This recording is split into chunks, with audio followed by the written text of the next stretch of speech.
नमस्कार, जनता टीवी देख रहे हैं आप। मैं हूं आपके साथ अमन त्रिपाठी। बुलेटिन में रुक करेंगे उत्तर प्रदेश से जुड़ी कुछ अहम खबरों की ओर। प्रधानमंत्री नरेंद्र मोदी ने वाराणसी में किसान सम्मेलन को संबोधित किया। इस दौरान उन्होंने पीएम किसान सम्मान योजना के 9 करोड़ 26 लाख से अधिक लाभार्थी किसानों के खाते में 20,000 करोड़ रुपए से अधिक की राशि 17वीं किस्त के रूप में जारी की। इसमें वाराणसी के 2,74,615 किसान भी लाभान्वित हुए। इसके साथ ही प्रधानमंत्री ने कृषि सखी के रूप में मान्यता प्राप्त 30,000 से अधिक राष्ट्रीय ग्रामीण आजीविका मिशन से जुड़े स्वयं सहायता समूहों को भी प्रमाण पत्र जारी किए। इसमें वाराणसी की 212 कृषि सखी शामिल रही।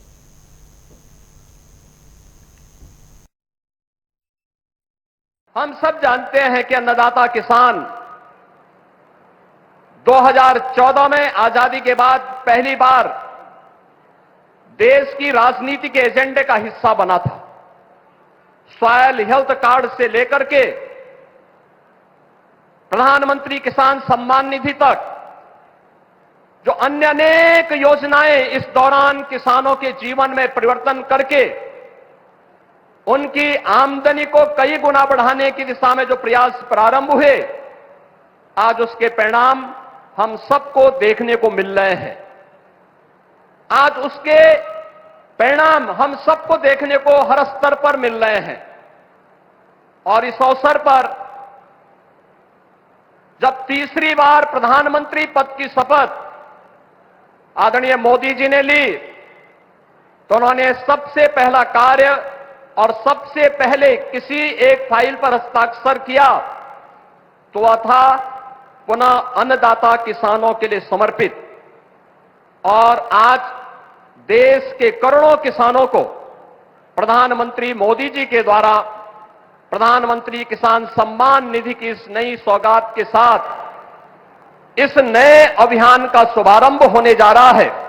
मैं इस अवसर पर उनके प्रति हृदय से कृतज्ञता ज्ञापित करते हुए आभार व्यक्त करता हूं। आज ज्येष्ठ मास का आखिरी बड़ा मंगल है। पौराणिक मान्यताओं के अनुसार बड़ा मंगल का एक विशेष महत्व है, जिसे लेकर आज सुबह से ही हनुमान मंदिरों में भक्तों की भारी भीड़ उमड़ पड़ी। तो साथ ही साथ जगह जगह भंडारे का भी आयोजन कराया गया। लखनऊ से हमारे संवाददाता विकास सिंह की एक खास रिपोर्ट देखिए। ज्येष्ठ माह का आखिरी मंगलवार है। वैसे तो हमारा हर त्योहार हमारे लिए बहुत ही महत्वपूर्ण है, लेकिन बड़े मंगल का यहाँ पर हर व्यक्ति के दिल में एक अलग ही खुशी पैदा करता है। प्रभु श्री राम के परम भक्त श्री हनुमान जी के नाम पर ज्येष्ठ के महीने होने वाले इन विशाल भंडारों का यहाँ अंतिम मंगलवार है। लखनऊ के इस महाप्रसिद्ध हनुमान जी के मंदिर हनुमान सेतु में आज हमेशा से ज्यादा भीड़ है। श्रद्धालुओं की लंबी लंबी लाइनें सुबह से हनुमान जी के दर्शन को आतुर हैं। यहाँ के दर्शन के लिए सिर्फ लखनऊ वासी ही नहीं, ना जाने कहां से लोग आते हैं। यहाँ की हवा में ही दिव्यता का वास है। मान्यता है कि हनुमान जी आज भी जीवित हैं, जो अपने भक्तों की पुकार बहुत जल्दी सुनते हैं। इसी आस में हर वर्ष उनकी दिव्यता का उत्सव मनाते हुए जगह जगह लोगों के लिए भंडारे के रूप में भोजन, ठंडा पानी और शरबतों की व्यवस्था की जाती है। अजीतगंज में वित्त मंत्री सुरेश खन्ना व मंत्री कपिल देव अग्रवाल ने भंडारे में पहुंचकर लोगों को प्रसाद वितरित किया। वहीं गोमती नगर में विप्लव चौराहे पर महिला समिति की पूनम गुप्ता व पार्षद रामकृष्ण यादव ने विशाल भंडारे का आयोजन किया, जिसमें हजारों की संख्या में लोग शामिल हुए। जेठ माह में मंगलवार, सभी मंगलवार अधिक माह से पूरे माने जाते हैं। आज जेठ माह का आखिरी मंगलवार है। यहाँ पे देख सकते हैं श्रद्धालुओं का आगमन कैसे लगा हुआ है।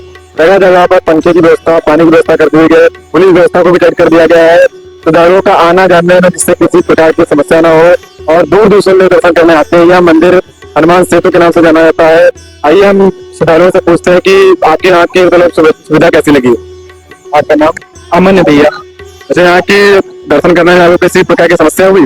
नहीं, समस्या तो नहीं हुई। प्रशासन ने इतना अच्छा माहौल यहाँ का बना रखा है कि श्रद्धालुओं के बीच मतलब कितने भी श्रद्धालु यहाँ पे आ जाए, कोई हमको नहीं लगता किसी प्रकार की परेशानी होने वाली है।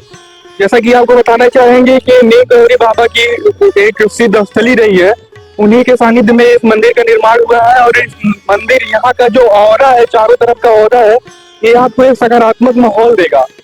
हम पूरे देशवासियों को जो भी इसमें श्रद्धा विश्वास रखते हैं, उनसे हमारा आग्रह है कि यहाँ पे आकर एक बार इस सकारात्मकता का लाभ अवश्य उठाएं और यहाँ के माहौल को आके अवश्य देखें इस बार। अच्छा, आप कहाँ से दर्शन करने आए यहाँ पे? अम्बेडकर नगर से आए भैया, अयोध्या के पास पड़ता हूँ। जैसे सरदारियों ने बताया कि दूर दूर से दर्शन करने आते हैं, बहुत ही दिव्य मंदिर माना जाता है। कैमरा पर्सन रियाज के साथ विकास सिंह, जनता टीवी लखनऊ। उधर संगम नगरी प्रयागराज में भी हनुमान मंदिरों में सुबह से ही भक्तों की भीड़ नजर आई। हमारे संवाददाता SM आमिर की एक खास रिपोर्ट देखिए। आज एकादशी भी है और आज बड़ा मंगल भी है। सबसे खास बात यह है कि बड़ा शुभ संयोग काफी सालों के बाद बनता है, क्योंकि एकादशी के दिन भगवान विष्णु जी की पूजा की जाती है और उनके जो अवतार है भगवान राम जी, उनके परम भक्त हनुमान जी हैं, जो बड़े मंगल पर उनकी पूजा होती। तो आज काफी शुभ संयोग काफी दिनों बाद बन रहा है और ऐसे में श्रद्धालु लगातार मंदिर में आ रहे हैं और पूजा कर रहे हैं, दर्शन कर रहे हैं। और लोग भी हम यहाँ पर बात करेंगे। आज आप लोग गर्म है मंदिर में दर्शन कर रहे हैं, पूजा क्या कहिए? अच्छा है, भगवान के दर्शन करने आए हैं। आज बड़ा मंगलवार है। गर्मी भी बहुत श्रद्धा है भगवान के प्रति। गर्मी पे श्रद्धा भारी है। जी जी, श्रद्धा भारी है, गर्मी भारी नहीं है। तो गर्मी के आगे श्रद्धा भारी है। तो देखिए, गर्मी के आगे श्रद्धा भारी है। फिलहाल जिस तरह से लोग मंदिर में पहुंच रहे हैं और पूजा अर्चना कर रहे हैं और भगवान श्री हनुमान के दर्शन कर रहे हैं, कहीं ना कहीं ये साबित होता है कि गर्मी पर श्रद्धा भारी है और लगातार दर्शन करने के लिए श्रद्धालुओं का तांता जारी लगा हुआ है। जनता टीवी के लिए सैयद मोहम्मद।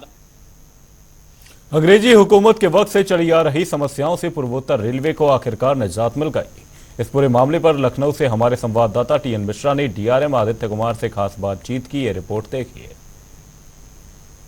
पूर्वोत्तर रेलवे में अंग्रेजों के समय से जो है ऐसी व्यवस्था थी कि सिंगल लाइन के ऊपर एक सिंगल लाइन ऐसी थी कि जिससे लखनऊ से, अगर लखनऊ जंक्शन ट्रेन जा रही है, ऐशबाग से उसको जो जाना है तो उसी लाइन का उपयोग करना पड़ता था और मानक नगर जाना तो वहीं एक ही कैची थी जहां से चलती थी। लेकिन पूर्वोत्तर रेलवे ने इतना बड़ा काम कराया है कि ऐसी 2 लाइनें कर दी हैं जिससे दोनों तरफ आवागमन सुगम हो गया है और तमाम अन्य काम भी किए गए हैं। इसको लेकर के DRM आदित्य कुमार जी हैं, मैं उनसे जानना चाहूँगा तो इस लाइन से क्या क्या फायदा मिलेगा? इस लाइन से काफ़ी फ़ायदा है पैसेंजर को भी और हमें भी ट्रेन ऑपरेशन में। अब ये जो मानक नगर से ट्रेनें आती हैं या ऐशबाग से भी जो आती हैं, एक तरफ कानपुर की तरफ से, दूसरी गोरखपुर की तरफ से, तो अब ये दोनों लाइनों से हम एक साथ ट्रेन ले सकते हैं, जो पहले संभव नहीं था। और ये काफ़ी कठिन काम था जो कई दिनों से चल रहा था और इसमें उत्तर रेलवे के साथ मदद लेते हुए हमने हमारे जो इंजीनियरिंग टीम है, कंस्ट्रक्शन की टीम है, इन दोनों ने एक उत्तर रेलवे की से सुनियोजित तरीके से इसको, ये बहुत ही कठिन, आप वहाँ पे जाएंगे तभी इसकी कठिनाई पता चल जाएगी। इसको डिस्क्राइब करना बहुत मुश्किल है। एक बार जो आदमी जाता है वहाँ देखता है तो पता चलता है कि कितना कठिन काम था ये। ROR जो कहते हैं, रेल ओवर रेल, वो कंस्ट्रक्ट करना, तो इसको बहुत ही अच्छे तरीके से हम लोगों ने पूरा किया। सर, इस सुविधा से जो है जो हो जाएगी तो ट्रेनों से आवागमन सामान्य होगा, तो इस पर आपकी पंक्चुअलिटी भी असर पड़ेगा? काफ़ी पड़ेगा। हमारी पंक्चुअलिटी इस पर, अब ट्रेनें खासकर जो उत्तर रेलवे और पूर्वोत्तर रेलवे में बीच में लाइन क्लियर और उसकी बाकी वजहों से हम जो रुका करती थी ट्रेनें हमारी क्षेत्र, उत्तर रेलवे से हमारी क्षेत्र आने में या हमारे क्षेत्र से उत्तर रेलवे क्षेत्र जाने में, वो अब रुकने की ज़रूरत नहीं होगी, अब वो निरंतर चलती रहेंगी। लखनऊ से वंदे भारत ट्रेन आपने देहरादून के लिए शुरू की, 3 वंदे भारत पास हो गई, इनका आजकल लोड फैक्टर कैसा चल रहा है? काफ़ी अच्छा चल रहा है। लखनऊ से देहरादून काफ़ी पॉपुलर ये है। बाकी गोरखपुर से लखनऊ होते हुए एक प्रयागराज जाती है और दूसरा लखनऊ से पटना, तो तीनों अच्छी ये चल रही है और हम ये पूरी सुनिश्चित कर रहे हैं कि यात्रियों को किसी प्रकार की परेशानी ना हो इसमें। सर, गोमती नगर स्टेशन से 2 ट्रेनें प्लान थी, एक जो वैष्णो देवी के लिए और एक मुंबई के लिए, तो इसमें कुछ योजना में आगे प्रगति हुई है? ये हमने रेलवे बोर्ड भेजा हुआ है और जब भी मेरे ख्याल से एक टाइम टेबलिंग कमेटी बैठती है पूरे इंडियन रेलवे की, सारी जो ट्रेनें नई अगले साल शुरू करनी होती है एक विचार करती है, क्योंकि ट्रेनें सिर्फ कई रेलवे को गुजरते हुए जाती है और किस रेलवे में क्या पाथ मिल रहा है, ये सब देखने के लिए सभी रेलवे से जो ट्रैफिक ऑफिसर हैं वो इकट्ठा होकर ये सब डिसाइड करते हैं। तो मेरे ख्याल से अगली मीटिंग में इस पर कोई हमें उम्मीद है पॉजिटिव रिजल्ट आएगा। इस समय बहुत गर्मी चल रही, गर्मी की छुट्टियां भी हैं और तो ट्रेनों में बहुत मारा मारी है। तो रेलवे ऐसा गर्मी में क्या कर रहा है कि लोगों को बाहर जाना चाहते हैं तो उनको घूमने के प्रबंध में कुछ आसानी हो सके? हम पूरी कोशिश कर रहे हैं कि अपनी जो क्षमता है, स्पेशल ट्रेनें जो हैं हम चला रहे हैं। पिछले वर्ष से अगर हम कंपेयर करें तो इस वर्ष पिछले वर्ष के मुकाबले और दोगुना से भी ज़्यादा स्पेशल ट्रेनें चलाया है हमने, ताकि यात्रियों अपने गंतव्य स्थान तक पहुंच पाएँ। माननीय रेल मंत्री जी के निर्देशानुसार हमने एक वॉर रूम इस्टेब्लिश किया है अपना हर मंडल में, और लखनऊ मंडल में भी हमने ये इस्टेब्लिश किया है, जिसमें कि जो यात्री हैं उनकी जो भी कंप्लेन आती हैं उनको आप कहें कि क्षण ब क्षण हम उसको कैसे सुलझाएं ये कोशिश करते रहते हैं। चाहे वो पीने का पानी हो, पंखा हो, ट्रेन के अंदर एसी हो, सफाई हो, बेडरोल हो, जो भी उनकी समस्याएं हैं उनको हम त्वरित उसको सुलझाने की कोशिश कर रहे हैं। स्टेशनों पे हमने कई स्टेशनों पे पेयजल की बंदोबस्त की है। एनजीओ से या बड़ी कंपनियों से सीआरएस के अंदर अब लोगों को खाना पीना, पानी, वाटर कूलर्स ये इस्टेब्लिश करने का काम जारी है। हमारे अपने स्काउट एंड गाइड और सिविल डिफेंस के जो लोग हैं वो भी इस काम में लगे हुए हैं। तो हमारी पूरी कोशिश यह है कि यात्री जो हैं इस गर्मी के मौसम में उनको ठंडा पानी मिले, एसी का जो प्रावधान है वो मिले और किसी तरह से उनको कोई परेशानी ना हो। एक सर रेल कोच रेस्टोरेंट्स बनने थे, सब गोमती नगर का रेल कोच रेस्टोरेंट सबसे सफल माना जा रहा है, दूसरे रेलों में इसकी तुलना लोग कर रहे हैं। अब मंडल में कहाँ कहाँ ऐसे हैं जो रेल कोच रेस्टोरेंट बना रहे हैं? रेल कोच रेस्टोरेंट 2 जगह और हम बना रहे हैं, गोरखपुर स्टेशन पे और एक सिधौली पे। तो ये दोनों काफ़ी एडवांस स्टेज पे है और गोरखपुर मेरे ख्याल से किसी दिन भी अब उसकी तैयारी पूरी हो गई है और आप अब कभी भी समाचार आ सकता है, आजकल परसों जब भी जिसने भी वो कॉन्ट्रैक्ट लिया है वो जब भी शुरू करना चाहे शुरू कर सकता है। सिधौली भी मेरे ख्याल से 1 आध महीने के अंदर शुरू हो जाएगी। Thank you. तो डीआरएम आदित्य कुमार का सीधे से कहना है कि पैसेंजर की सुविधा के लिए ज़्यादा से ज़्यादा काम किए जा रहे हैं और लखनऊ से लोगों को बेहतर सुविधाएं दी रहे हैं। पूरे डिवीजन में जहां जहां जरूरत है एक्स्ट्रा कोच लगाए जा रहे हैं, एक्स्ट्रा ट्रेन भी चलाई जा रही हैं, जिससे गर्मी में लोगों को ज़्यादा से ज़्यादा राहत मिल सके। कैमरा पर्सन आसिफ के साथ टीएन मिश्रा, जनता टीवी, लखनऊ। संगम नगरी प्रयागराज में अब नगर निगम परिसर में जहां सिटीजन फैसिलिटी सेंटर और स्मार्ट सिटी का दफ्तर बनकर तैयार है, वहीं अब एक ही छत के नीचे लोगों को सारी सुविधाएं मिल सकेंगी। प्रयागराज से हमारे संवाददाता एसएम आमिर की यह रिपोर्ट देखिए।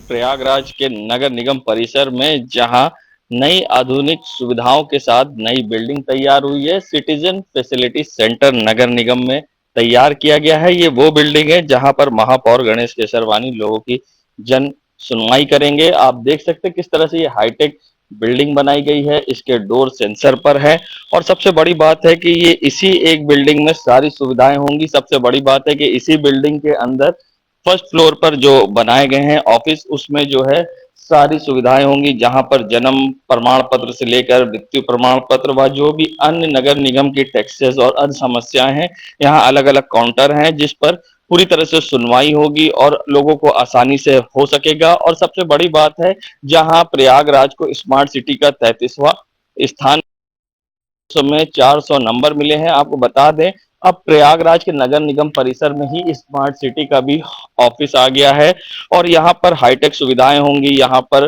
पूरी तरह से कॉन्फ्रेंस हॉल बनाया गया है, साथ ही सीसीटीवी से आधुनिक तरीके से यहाँ पर पूरी तरह से मॉनिटरिंग होगी। फिलहाल हम बात करते हैं महापौर गणेश केसरवानी से, क्या कुछ उनका कहना है इस मामले पर, आइए आपको दिखाते हैं। नगर निगम लगातार नवाचार के माध्यम से जन समस्याओं के समाधान और जनता की सुविधाओं का पूरा ख्याल रख रहा है। उसी के निमित्त एक नई बिल्डिंग बनी है नगर निगम कार्यालय पर, जिसमें सारी जनता की समस्याओं का समाधान एक ही स्तर पर समाधान उसका होगा। वहीं पर शिकायत, वहीं से समाधान और पूरा आज तकनीकी युग है। तकनीक के माध्यम से उन सारी चीजों को, समस्याओं का समाधान करने का प्रयास है। सीसीटीवी भी है, पाइपलाइन लीकेज, सीवर लाइन जाम, नाला जाम, इन सारी चीजों का जो है उस पर समाधान, सारी गाड़ियां जो चल रही है हमारी और जितनी हमारे नाला मैन वगैरह हैं उन सारी चीजों का मॉनिटर वहीं सर होगा। इसमें लगभग 10 करोड़ रुपए लगा हुआ है और इसमें और भी नवाचार के माध्यम से इसको इस तरीके से बनाया जाएगा कि नागरिक घर बैठे अपनी समस्याओं का समाधान। वहीं महापौर गणेश केसरवानी जिस तरह से बताया कि इसमें पूरी हाईटेक सुविधाएं होंगी, जो नगर निगम की गाड़ियां होती, चाहे वो कूड़े वाली या अन्य गाड़ियां हैं जो कलेक्ट करती हैं, वो सीसीटीवी से यहाँ पूरी निगरानी होगी और यहाँ जो मॉनिटरिंग रूम बनाए गए हैं उसमें पूरी हाईटेक सुविधाएं हैं, जिससे एक ही छत के नीचे लोगों की सारी समस्या का निवारण हो सकेगा। और अब ये हाईटेक बिल्डिंग बनकर तैयार है और जल्द ही इसका उद्घाटन होगा, जिससे यहाँ की जनता को लाभ मिलेगा। जनता टीवी के लिए सैयद मोहम्मद आमिर, प्रयागराज। अलीगढ़ के थाना अकराबाद क्षेत्र में एक गौरव हत्याकांड को लेकर प्रदर्शन लगातार जोरों पर चलता चला जा रहा है। इसी को लेकर आज अलीगढ़ में चंद्रशेखर आज़ाद भीम आर्मी के राष्ट्रीय अध्यक्ष जी मौजूद हुए और जहां उन्होंने दलित युवक की हत्या को लेकर न्याय की मांग के लिए अलीगढ़ प्रशासन से आकर बात करने के लिए कहा। इसी को लेकर भीम आर्मी के युवा जो है आज चंद्रशेखर आज़ाद के अलीगढ़ पहुंचने से पहले काफ़ी तादाद में भीड़ इकट्ठी हो गई और उन्होंने उग्र प्रदर्शन करते हुए सड़क पर प्रदर्शन किया। लगातार प्रदर्शन कम से कम 2 घंटे चला, जिसको लेकर पुलिस प्रशासन भी काफ़ी गर्मी के कारण परेशान रहा। बताया जाता है कि अलीगढ़ के थाना अकराबाद क्षेत्र में 31 मई को जो है एक युवक, जो गौरव युवक है, 22 वर्षीय युवक गौरव को घर से बुलाकर उसकी हत्या कर दी गई, जिसका 2-3 दिन बाद जो है शव नहर में मिला और शव नहर में मिलने के बाद हत्यारों के खिलाफ जो अभी तक कार्रवाई न की जाने के कारण लोग पीड़ित के मृतक के परिजन काफ़ी परेशान थे और उसी को लेकर वो न्याय के लिए लगातार प्रदर्शन करते चले आ रहे हैं। वहीं भूख हड़ताल पर भी बैठ गए, जिसको लेकर न्याय न मिलने पर पुलिस प्रशासन के खिलाफ मुर्दाबाद के नारे लगाए और न्याय की गुहार लगाई है। और जिसकी खबर चंद्रशेखर आज़ाद को जब मिली तो उन्होंने 18 तारीख को यानी कि आज अलीगढ़ में आने का ऐलान कर दिया और ऐलान की सूचना सुनते ही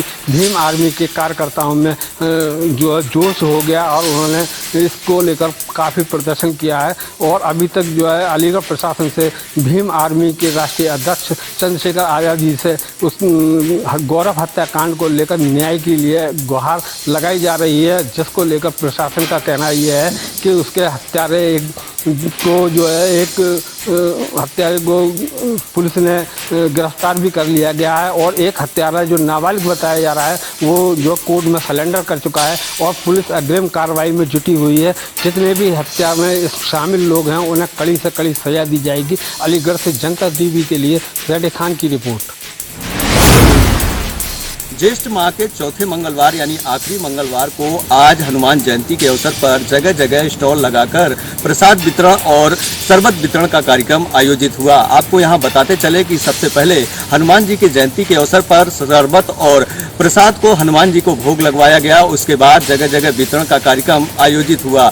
आज ये कार्यक्रम पूरे जिले भर में चलता रहा और देर शाम तक इस कार्यक्रम का आयोजन होता रहा। बड़ी संख्या में लोगों ने प्रसाद ग्रहण किया और बड़ी संख्या में लोग कार्यक्रम में हिस्सा भी लिए। नगर पालिका के द्वारा जो है कार्यक्रम के प्रत्येक स्टॉलों पर कर्मचारियों को लगाया गया, जहां पर साफ सफाई की व्यवस्था को दुरुस्त रखने के साथ साथ नगर पालिका अध्यक्ष स्वयं तमाम स्टॉलों पर पहुंचे, जहां उन्होंने प्रसाद वितरण किया और एक साफ तरीके से मैसेज दिया है कि सभी धर्म के लोगों को मिलकर इस कार्यक्रम में हिस्सा लेना चाहिए, क्योंकि सभी के ईश्वर एक हैं। आपको यहाँ बताते चलें कि शहर के समेत पूरे जिले में जगह जगह पर प्रसाद वितरण और शरबत वितरण का कार्यक्रम हुआ और सबसे अहम बात ये रही कि जहाँ पर शरबत वितरण कार्यक्रम का आयोजन हो रहा था वहाँ पर बड़ी संख्या में लोगों को भीड़ देखने को मिली, क्योंकि जिस तरह चिलचिलाती धूप हो रही है उससे लोगों को यह शरबत काफी राहत दे रहा था, जीवन देने का काम कर रहा था। ऐसे में जो प्रसाद वितरण के जो कार्यक्रम के आयोजक थे उनको लोगों को सराहनीय मिल रही थी और इस तरह का कार्यक्रम जिस तरह लगातार आयोजित होता रहा है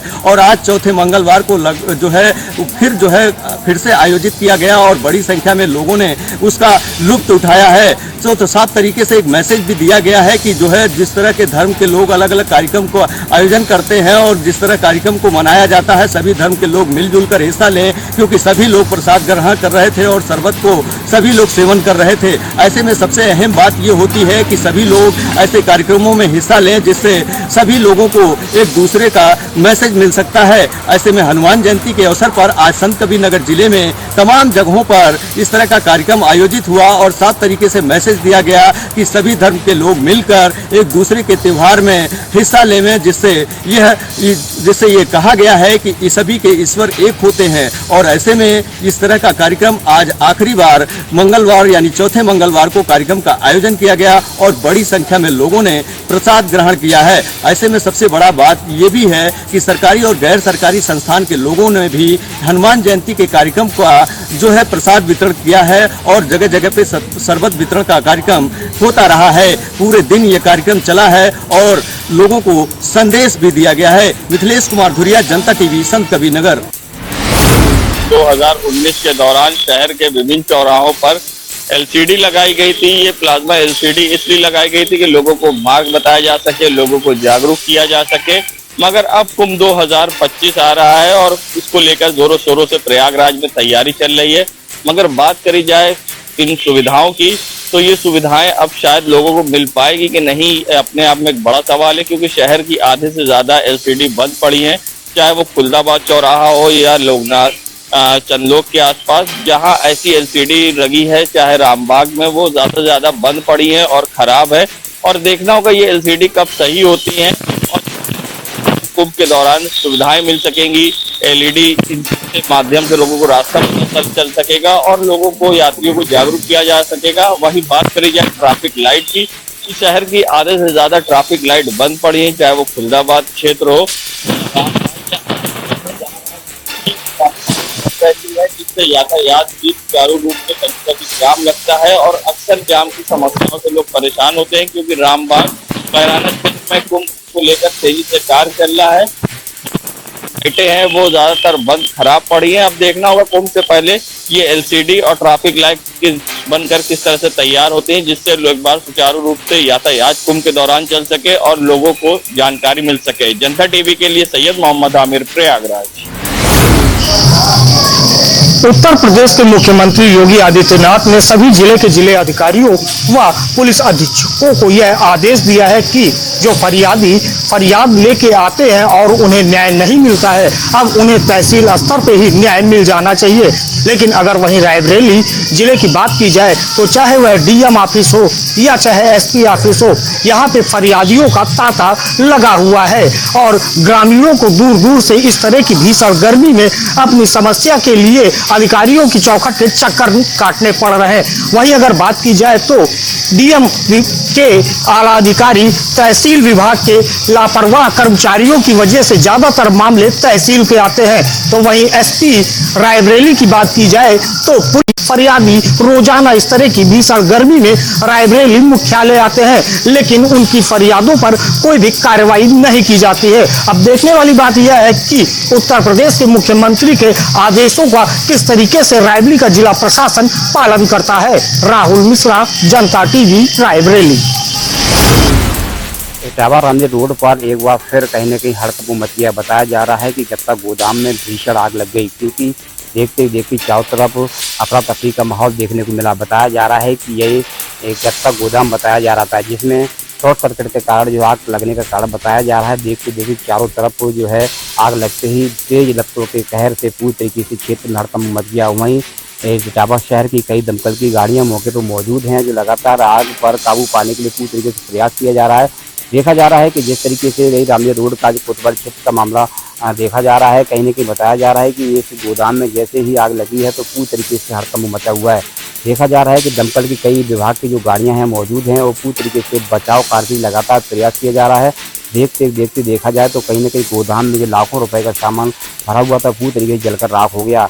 वहीं न कहीं देखा जाए पूरी तरीके से यहाँ प्रशासनिक अधिकारी भी मौजूद हैं और देखा जा रहा है कि आग पर काबू पाने के लिए पूरी तरीके से प्रयास किया जा रहा है। कैमरा पर्सन के साथ रामकुमार राजपूत, जनता टीवी, इटावा। यहाँ पे वरिष्ठ कोषाधिकारी कार्यालय में लगी आग, घटना से मचा हड़कंप। आपको बता दें पूरा मामला जनपद कानपुर देहात के माती मुख्यालय का है। जहां पर वरिष्ठ कोषाधिकारी कार्यालय में अचानक संदिग्ध परिस्थितियों में आग लग गई। धुआं उठते देख अधिकारियों में और वहां मौजूद अन्य कर्मचारियों में हड़कंप मच गया। अधिकारियों ने इसकी सूचना फायर विभाग टीम को दी, तो वहीं तत्परता से मौके पर पहुंची फायर विभाग की टीम ने कड़े प्रयासों से आग पर काबू पा लिया। हालांकि अभी तक यह स्पष्ट नहीं हो सका है कि आग किन कारणों से लगी है। यह जांच का विषय है और जांच के बाद ही यह क्लियर होगा कि आग किन कारणों से लगी है और इस घटना में क्षति किस तरह की हुई है। गनीमत यह रही कि आग विकराल नहीं थी, अन्यथा की स्थिति में यहाँ एक बड़ी घटना हो सकती थी, क्योंकि यह जिलाधिकारी कार्यालय कैंपस है और इससे जुड़े हुए सभी जिले के अधिकारियों के कार्यालय और जरूरी दस्तावेज रखे रहते हैं। अब देखना यह होगा कि इस घटना में क्षति किस तरह से हुई है। यह मामला जांच के बाद ही निकलकर सामने आएगा। कानपुर देहात से गौरव शुक्ला, जनता टीवी। पानी टंकी के नीचे एक 24 वर्षीय युवक का शव मिलने से सनसनी फैल गई। युवक पानी टंकी पर ऑपरेटर का काम करता था।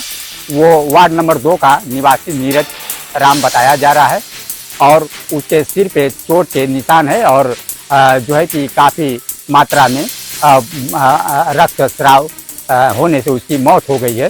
मौके पर फोरेंसिक टीम पहुंच करके जांच में जुटी हुई है। प्रमोद कुमार, जनता टीवी के लिए, गाजीपुर।